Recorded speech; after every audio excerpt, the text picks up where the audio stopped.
महाराष्ट्रात छोटे कुटुंब कायदा तयार होऊन सुमारे 20 वर्षे झाली, परंतु त्या कायद्याचा आज देखील पाहिजे तेवढा धाक अधिकारी कर्मचाऱ्यांना नाही. मात्र महाराष्ट्रातल्या सोलापूर जिल्ह्यातील बार्शी तालुक्यातील व्हळे शेलगाव या ठिकाणची एक रणरागिणी कायद्याची अंमलबजावणी करण्यासाठी प्रशासनालाच भिडली. यात हकीकत अशी, व्हळे शेळगाव तालुका बार्शी येथील जागरूक नागरिक राणी सचिन व्हळे यांना 2023च्या दिवाळी अंकामध्ये असे निदर्शनास आले की त्यांच्या गावच्या पोलीस पाटील वनमाला योगेश व्हळे यांना 2005 नंतर 3 अपत्ये झालेली आहेत.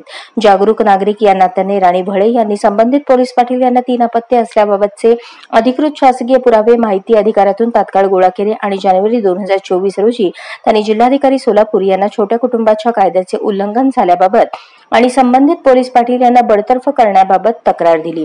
यामध्ये प्रांताधिकारी तथा उपविभागीय अधिकारी सदाशिव पडदुने यांनी 27 फेब्रुवारी 2024 रोजी यामध्ये संबंधित पोलीस पाटील आणि जागरूक नागरिक राणी व्हळे यांनी त्यांचे म्हणणे मांडले.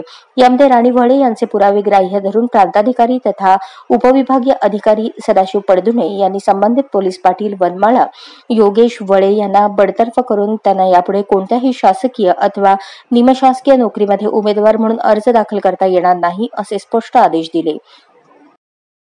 अशाच नवनवीन अपडेटसाठी जनता राज्य न्यूज चॅनलला सबस्क्राईब करा, लाईक करा आणि शेअर करायला विसरू नका.